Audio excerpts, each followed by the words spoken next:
Hope you all are fine with your family at your home. Today our topic is ledger registration first. Pass journal entry for the following transaction and post them into ledger. Journal entries भी करेंगे हम और उसकी posting भी हम यहाँ laser में करेंगे। देखते हैं first illustration. 2017 April 1 Siyaram and sons commence business with cash ₹2 lakh. Siyaram ने बिजनेस स्टार्ट किया है 2 लाख रुपए का कैश लगाकर। तो क्या एंट्री होगी जर्नल में? बिजनेस में कैश आया है, cash account debit to capital, capital की फॉर्म में आया है, तो cash account debit to capital 2 lakh rupees से हो जाएगा। सेकंड देखेंगे, थर्ड डेट को purchased office furniture for cash. Furniture का ऑफिस ऑफिस का जो फर्नीचर था वो परचेज किया है, तो एंट्री करते हैं क्या? Furniture account debit to cash. जब कैश में फर्नीचर परचेज कर रहे हैं तो कैश जाएगा और फर्नीचर आएगा, तो debit what comes in credit what goes out का रूल यहाँ यूज़ होगा। तो furniture account debit to cash. Next है हमारा 5 डेट को परचेज गुड्स फॉर कैश ₹50,000। 50,000 की गुड्स जो हैं वो परचेज की हैं। जब आप गुड्स परचेज कर रहे हैं तो एंट्री क्या होगी? Purchase account debit to cash. Next 8 date को देखेंगे, purchase goods from Vishal trading company 25,000, from Mohan garments 16,000। Purchase की हैं गुड्स, क्रेडिट में की हैं, इसीलिए कैश वर्ड यूज़ नहीं हुआ है। From Vishal trading company and Mohan garments, तो आप लिखेंगे purchase account debit to Vishal trading company और टू मोहन गारमेंट्स। नेक्स्ट हमारा है 10th डेट को, return goods to Vishal trading company ₹5,000। अब जो विशाल ट्रेडिंग कंपनी से आपने गुड्स परचेज की थी उसको रिटर्न कर रहे हो, मतलब कि पहले परचेज किया था तो अब परचेज रिटर्न हो रहा है। जब परचेज डेबिट होता है तो परचेज रिटर्न क्या होगा? उसका अपोजिट क्रेडिट। तो Vishal trading company debit to purchase return 5,000। Next है हमारा paid cash to Vishal trading company in full settlement of their account after deducting 5% cash discount.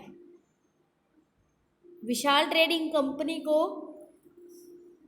Cash का कुछ डिस्काउंट लेकर जो है पेमेंट कर दी गई है। तो आप यहाँ देख सकते हैं विशाल ट्रेडिंग कंपनी से आपने परचेज किया 25,000 का, जिसमें से 5,000 का आपने उसको रिटर्न कर दिया, तो 20,000 तो बनते हैं, जिसके ऊपर 5% आपको डिस्काउंट भी मिल रहा है। तो 20,000 का 5% होगा कितना? 1,000। तो 1,000 आपको डिस्काउंट मिलने के बाद 19,000 आप उसको पे कर देंगे। जब आप पे करेंगे तो एंट्री क्या होगी? कैश जाएगा इसमें, तो कैश हो जाएगा क्रेडिट। किसको जाएगा? विशाल ट्रेडिंग कंपनी को। और डिस्काउंट जो है आपने परचेज किया था तो डिस्काउंट मिल रहा है, रिसीव हो रहा है, डिस्काउंट रिसीव हो रहा है तो इनकम हो रही है। तो ध्यान से समझेंगे, Vishal trading company debit to cash account to discount received. तो विशाल ट्रेडिंग कंपनी के 20,000 के 20,000 कट हो जाएंगे और 19,000 कैश पेमेंट हो जाएगी। 1,000 का जो है वो आपको डिस्काउंट मिल जाएगा। नेक्स्ट है sold goods for cash. Cash से सेल किया है तो कैश आया होगा, cash account debit to sale 40,000 से। नेक्स्ट हमारा है sold goods to hero Limited less 10% trade discount. Hero Limited को सेल की हैं गुड्स 30,000 की, जिसके ऊपर 10% ट्रेड डिस्काउंट लेस किया। 10% लेस करने के बाद 27,000 की पेमेंट हुई। तो एंट्री क्या होगी? हीरो लिमिटेड को सेल किया है, कुछ नहीं का कैश या तो हम क्रेडिट ही मानेंगे क्योंकि यहाँ पर पर्सन का नेम गिवन है। तो एंट्री हो जाएगी क्या? Hero Limited debit to sale account 27,000 से। नेक्स्ट है हमारा Siyaram withdraw from business for his personal use cash 10,000 का एंड गुड्स 4,000 की। देखेंगे सियाराम कौन है? हमारा ओनर, मतलब कि जिसने कैपिटल लगाई थी, तो उसने कैश पर्सनल यूज़ के लिए निकाला तो ड्राइंग हो गई। तो drawing account debit to cash और टू परचेज, गुड्स भी निकालनी है तो गुड्स के लिए हम परचेज वर्ड यूज़ करेंगे। यहाँ ये चीज़ आपको मैंने पिछली वीडियो में मेरी बता रखी है परचेज वाला केस में, जिसमें हमने गुड्स से रिलेटेड कुछ एंट्रीज की थी, जैसे कि ड्राइंग की, जैसे कि चैरिटी की, जैसे कि एडवर्टाइजमेंट की, लॉस बाय थेफ्ट की। तो ये सारी एंट्री जहाँ हमने की थी, तो आप वो वीडियो मेरी देख सकते हैं। नेक्स्ट देखेंगे आप paid to Mohan garments. Mohan garments को आप पे कर रहे हैं। अब मोहन गारमेंट्स को कितना पे करेंगे, और डिस्काउंट रिसीव हो रहा है 7800 आप पे कर रहे हैं, 200 डिस्काउंट रिसीव हो रहा है। तो एंट्री हो जाएगी क्या, मोहन को आपने पे किया, Mohan garments debit to cash account to discount received. Next entry देखेंगे, receive from Hero limited 8850 and discount allowed 150। Receive हुए हैं हीरो लिमिटेड से तो कैश आया है, cash account debit, discount allow किया है तो discount allowed debit to hero limited. Next हो जाएगी क्या, sold goods to Hansraj limited for cash 12,000। Sale किए हैं हंसराज लिमिटेड को, कैश में किए हैं, तो चाहे हंसराज को किए हो चाहे किसी को किए हो, हमको नेम से कोई लेना देना नहीं है। Cash account debit to sale. Purchase goods from Pawan brothers, Pawan brothers से परचेज की हैं, purchase account debit to Pawan brothers. Next है क्या, रेंट पे किया, सैलरी पे किया, rent account debit, salary account debit, क्योंकि यहाँ पर जो भी हमारे एक्सपेंसेस होते हैं वो डेबिट होते हैं और कैश इनके बदले में जाएगा, तो टू कैश अकाउंट हो जाएगा 6000 से। तो ये सब एंट्रीज आप करने के बाद हम इसकी पोस्टिंग करने वाले हैं लेजर में, तो आप ये सारी जनरल एंट्रीज जो हैं वो देख सकते हैं। ये जनरल सब एंट्रीज हमने कंप्लीट कर ली हैं। उसके बाद हमारी फर्स्ट, अब आपको मैं एक चीज़ दिखाऊंगी यहाँ पर। सबसे पहले आप देखें यहाँ पर कौन कौन से अकाउंट बनेंगे। एक कैश का अकाउंट बनेगा, एक कैपिटल का अकाउंट बनेगा, एक फर्नीचर का अकाउंट बनेगा, एक परचेज का अकाउंट बनेगा। मतलब कि जितनी एंट्रीज हुई हैं उन सब के नाम से पर्टिकुलर अकाउंट बनेगा। विशाल ट्रेडिंग का अकाउंट बनेगा, मोहन गारमेंट्स का बनेगा, परचेज रिटर्न का बनेगा, डिस्काउंट रिसीव्ड का बनेगा, सेल का बनेगा। इसी तरह से ड्राइंग का अकाउंट बनेगा, हीरो लिमिटेड का बनेगा, मोहन गारमेंट्स का बनेगा, डिस्काउंट अलाउड का बनेगा। तो डिफरेंट आप यहाँ पर हर जिस एंट्री जो एंट्री आपकी यहाँ पर हो रही हैं आप सबके नाम का अकाउंट बनाएंगे। अब देखेंगे कैसे करेंगे। यहाँ देखें, सबसे पहले हमने कैश का अकाउंट बना रहे हैं लेजर में। किसकी लेजर है ये, सियाराम एंड सन्स के। तो कैश अकाउंट में सबसे पहले जो कैपिटल आई थी टू कैपिटल अकाउंट हो गया। अब आपको ये तो पता है कैश अकाउंट का एक रूल था कि debit what comes in credit what goes out. जो भी कैश रिसिप्ट होता है वो डेबिट साइड में आता है। मतलब कि आप कैश बुक में कर चुके हो कि रिसिप्ट साइड जो होती है वो डेबिट होती है और पेमेंट साइड जो होती है वो क्रेडिट होती है। तो आपको ये तो पता ही है। तो वैसे भी आप अगर यहाँ से करते हैं एंट्री तो भी आप करेंगे। कैश अकाउंट डेबिट हुआ था टू कैपिटल से, तो देखेंगे कैश अकाउंट डेबिट हुआ था टू कैपिटल से, तो कैश की डेबिट साइड में टू कैपिटल लिखेंगे। सेल किया था तो कैश आया था, तो कैश अकाउंट डेबिट हुआ था टू सेल से, तो वही चीज़ हम कर देंगे। हीरो लिमिटेड से कैश रिसीव हुआ था तो कैश अकाउंट डेबिट हुआ था, कैश की डेबिट साइड में कर देंगे। जो भी अकाउंट डेबिट होगा उसी की डेबिट साइड में, जो भी अकाउंट क्रेडिट होगा उसी की क्रेडिट साइड में हम उनके नेम, दूसरी रिलेटेड एंट्रीज के नेम लिख देंगे।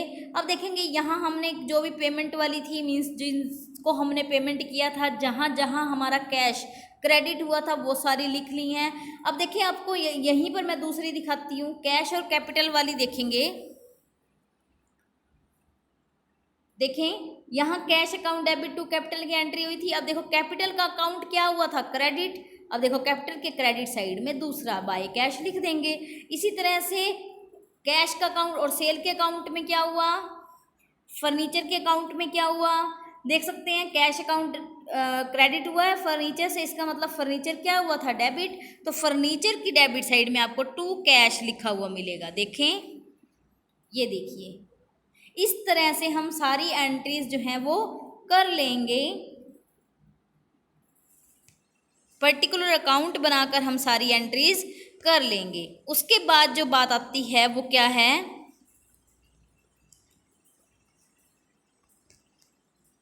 हाँ, ये चीज़ का भी आप ध्यान रखेंगे कि डिस्काउंट के नाम से अकेला अकाउंट नहीं बनाएंगे।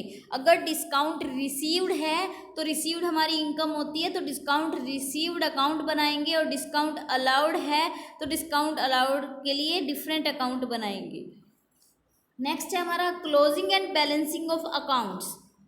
किस तरह से हम अकाउंट्स को क्लोज करेंगे ये चीज़ देखेंगे। जब हम सब एंट्रीज पोस्ट कर लेते हैं लेजर में, तो लास्ट में बिजनेसमैन को वेरियस अकाउंट की पोजीशन जाननी होती है। वो पोजीशन मतलब कि बैलेंस क्या है ये जानना होता है। तो हम कैसे बैलेंस निकालेंगे, पहले हम डेबिट साइड का टोटल कर रहे हैं, फिर हम क्रेडिट साइड का टोटल कर रहे हैं। अगर वो दोनों इक्वल हैं तो कोई बैलेंस नहीं है, बैलेंसिंग जीरो है। अगर क्रेडिट साइड का टोटल डेबिट साइड से एक्सीड है तो हमारा बैलेंस कौन सा हो जाएगा, क्रेडिट बैलेंस। लेकिन इक्वल करने के लिए आप कहाँ लिखेंगे, डेबिट साइड में। मान लीजिए मैं एग्जांपल के तौर पे आपको बता रही हूँ कि अगर आपका क्रेडिट साइड का टोटल 10,000 रुपये है, डेबिट साइड का टोटल 8,000 रुपये है। अब आपको पता है कि अकाउंट का ये रूल है कि दोनों साइड का टोटल इक्वल होना चाहिए। अब नहीं हो रहा क्योंकि एक तो 10,000 है, दूसरा 8,000 है।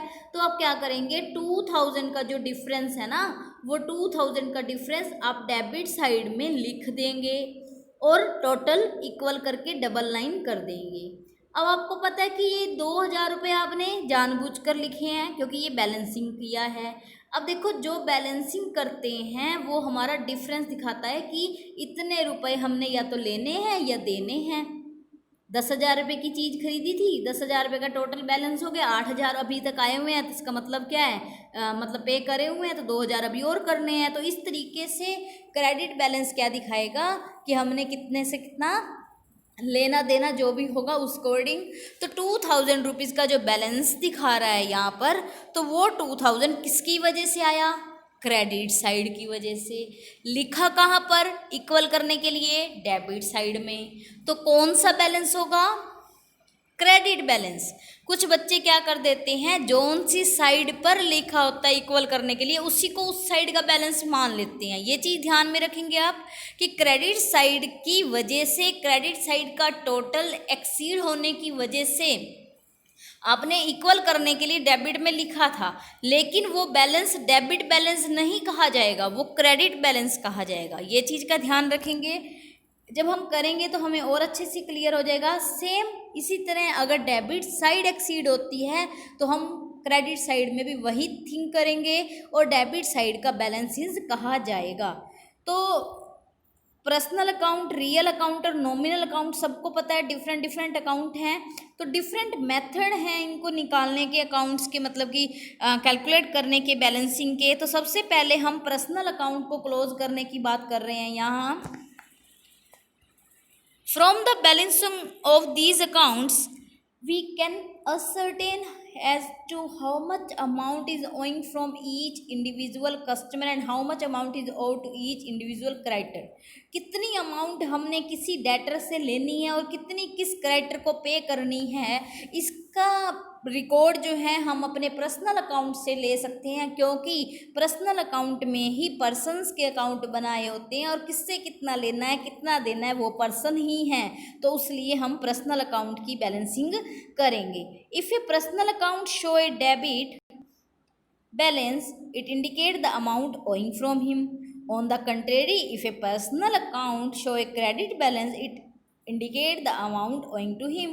मतलब कि अगर डेबिट साइड ज़्यादा है तो इसका मतलब कि हमने लेना है, क्रेडिट साइड ज़्यादा है तो इसका मतलब कि हमने किसी को देना है, किसी ने हमसे लेना है ना। तो यहाँ पर देखेंगे, in case the total of debit side is in excess of the credit side, the difference between the two is inserted on the credit side of account in order to make their total equal। आपको पता है equal करने के लिए हम करेंगे तो वहाँ पर क्या लिखेंगे, by balance B D by balance C D word हम लिख देंगे और इक्वल कर लेंगे। उसके बाद जब न्यू मंथ स्टार्ट होगा तो वहाँ पर नेक्स्ट अकाउंटिंग पीरियड स्टार्ट होने पर वही बैलेंस उस साइड जाएगा जहाँ का वो था, मतलब कि डेबिट साइड की वजह से बैलेंस था क्योंकि डेबिट साइड एक्सीड थी। क्रेडिट साइड में आपने इक्वल करने के लिए बाय बैलेंस सी डी लिख दिया। अब न्यू डेट पर क्या करेंगे, आप टू बैलेंस बी डी कर देंगे। ऑन द कंट्रेरी अगर क्रेडिट साइड एक्सेस है तो सेम वही चीज़ डेबिट साइड में हो जाएगी, टू बैलेंस सी डी लिख देंगे और जब न्यू मंथ स्टार्ट होगा तो बाय बैलेंस बी डी करके न्यू मंथ से स्टार्टिंग बैलेंसिंग दिखा लेंगे। फॉर एग्जाम्पल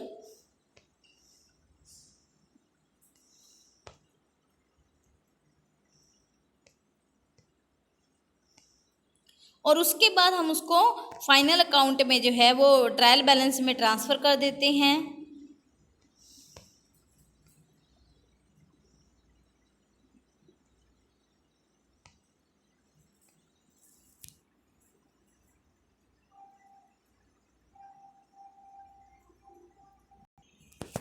आप यहाँ देख सकते हैं, यहाँ जो कैपिटल अकाउंट है तो कैपिटल अकाउंट में आप क्या करेंगे, कैपिटल अकाउंट हमारा पर्सनल का होता है, पर्सन का होता है, इसलिए हम यहाँ पर इसकी बैलेंसिंग कर रहे हैं। तो यहाँ देखिए कैपिटल अकाउंट के बैलेंस में क्रेडिट साइड में 2 लाख है लेकिन डेबिट साइड में कोई चीज़ नहीं थी, इसीलिए हमने क्या करा, डेबिट साइड का टोटल इक्वल करने के लिए यहाँ 2 बैलेंस सी डी लिख दिया और अकाउंट 30 अप्रैल को क्लोज कर दिए और न्यू डेट पर आपने क्या किया, बाय बैलेंस बी डी करके 2 लाख से स्टार्ट कर दिया न्यू मंथ में। तो सेम इसी तरह आप विशाल ट्रेडिंग कंपनी में भी देख सकते हैं। देखें विशाल ट्रेडिंग कंपनी में हम क्या कर रहे हैं, यहाँ हमारी एंट्रीज हुई हैं तो यहाँ दोनों साइड का टोटल इक्वल हो चुका है, इसलिए कोई बैलेंस नहीं होगा। नेक्स्ट देखेंगे आप,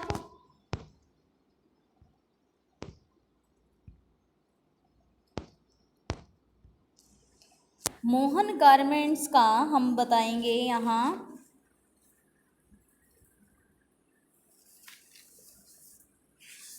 मोहन गारमेंट्स का क्या किया है बुक में,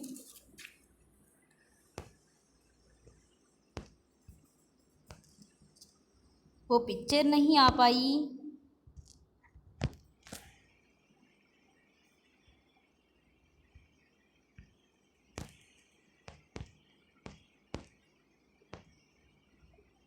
कोई नहीं, हम पवन ब्रदर्स का देख रहे हैं। यहाँ पवन ब्रदर्स का देखेंगे 24,000 था आपका, तो यहाँ पर हमने क्या करा, डेबिट साइड को इक्वल करने के लिए 24,000 का 2 बैलेंस सी डी किया और यहाँ पर बाय बैलेंसिंग बी डी क्या है, नेक्स्ट मंथ पर वही चीज़ स्टार्ट हो रही है। इसके बाद बात आती है रियल अकाउंट की। Real account of include the account of cash in hand, furniture, building, land, plant, machinery. तो इस तरह से जिस तरह से हमने पर्सनल अकाउंट को किया है, method of closing the cash account and the account of all other asset same as the personal account, but when balance these will always show debit balances. ये ध्यान में रखेंगे कि ये हमेशा डेबिट बैलेंस ही शो करते हैं, क्योंकि जो भी फर्नीचर है, एसेट्स है, वो हमारे पास होती है तो हम ही उसको शो कर रहे हैं, इसीलिए ये हमेशा डेबिट बैलेंस होगा, कभी भी क्रेडिट नहीं होता है क्योंकि हमारी एसेट्स है। तो यहाँ देख सकते हैं आप, कैश का बैलेंस हमने किया, डेबिट साइड का टोटल और क्रेडिट साइड का आपने टोटल किया है।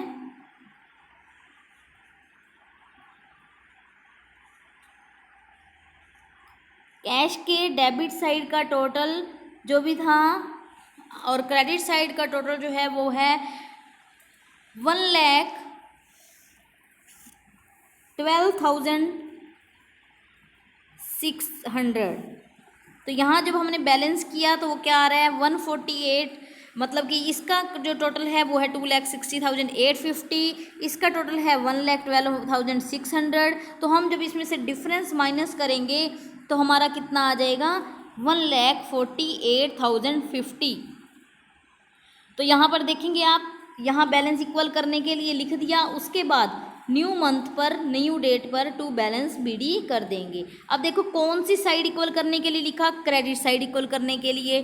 तो बैलेंस कौन सा कहा जाएगा, डेबिट बैलेंस, क्योंकि एक्सीड कौन सा है, डेबिट। जो एक्सीड होता है वही साइड का बैलेंस बुलाया जाता है। Same as furniture. Nominal account का क्या है, include the accounts relating to the expenses and income of the firm, these account don't require balancing. इनको बैलेंसिंग निकालने की नीड नहीं होती है। तो मेन पर्पज जो है इसका, opening the nominal account to ascertain the net profit और loss of the firm, all such account are transfer to trading and profit and loss account to the firm at the end of financial period. तो यहाँ पर जो हमारे personal account थे वो और real account था वो हमारा कहाँ नोट किया जाता है, फाइनल अकाउंट में, एसेट्स साइड में, या हम कह सकते हैं कि बैलेंस शीट में, बैलेंस शीट में किया जाता है। लेकिन एक्सपेंसेस और लॉसेस को हम trading and profit and loss account में लेकर जाते हैं, ट्रांसफ़र करते हैं, इसीलिए हम इसके बैलेंस नहीं निकालते हैं। ये जो है वो क्या करते हैं कि सीधा बैलेंसिंग की बिना बैलेंस निकाले वो ट्रांसफ़र कर दिए जाते हैं trading and final personal profit and loss account में। तो इस तरीके से हम दिखा सकते हैं कि सेल अकाउंट जो है, परचेज़ है, तो ये जो है ऐसे का ऐसे इनका बैलेंस वो जो टोटल है वो ट्रांसफ़र कर दिया जाता है। देख सकते हैं आप यहाँ, ये सारा का सारा जो है ट्रांसफ़र कर दिया जाता है। उसके बाद बात आती है किसकी, कि हम ट्रायल बैलेंस करते हैं। अब ट्रायल बैलेंस क्या होता है, सारे बैलेंसेस को निकालने के बाद उनकी एक्यूरेसी चेक करना ट्रायल बैलेंस का काम होता है। अब ट्रायल बैलेंसेस कौन से लेगा, ट्रायल बैलेंस की टू साइड्स होती हैं। देखिए यहाँ देखो, यहाँ इसकी टू साइड्स हैं, एक है डेबिट बैलेंस की, एक है क्रेडिट बैलेंस की। ये नेम ऑफ अकाउंट है, पर्टिकुलर जो जो अकाउंट आपने बनाए हैं उन सबको आपने नेम लिख दिया। अब कैपिटल अकाउंट का कौन सा बैलेंस आया था, क्रेडिट, तो क्रेडिट अकाउंट का जो बैलेंस था ना उसका, उसी को हम यहाँ पर उसकी बैलेंसिंग लिख देंगे। इसी तरह मोहन गारमेंट्स का कौन सा बैलेंस था, क्रेडिट। इसी तरह से हीरो लिमिटेड का कौन सा बैलेंस था, डेबिट। तो वो हम सब, जिसका डेबिट बैलेंस है वो डेबिट साइड में, जिसका क्रेडिट बैलेंस है वो क्रेडिट साइड में लिख देंगे। उसके बाद क्या होगा, हम इसका टोटल चेक करते हैं, इसका हम टोटल चेक करते हैं। टोटल चेक करने पर क्या होगा, 3,17,200, दोनों 3,17,200 हो रहा है। तो ये दोनों साइड का टोटल जो है अगर मैच कर जाता है तो क्या होगा कि ये हमारा एक्यूरेसी बिल्कुल करेक्ट है, या फिर हम कह सकते हैं कि ट्रायल बैलेंस बिल्कुल ठीक है। तो आज हम करेंगे यहीं तक, आप खुद से ट्राई करेंगे अपने प्रैक्टिकल क्वेश्चन, और अगर कोई भी डाउट है तो मुझे सेंड करेंगे अपने doubts. Thank you and bye bye. Have a nice day.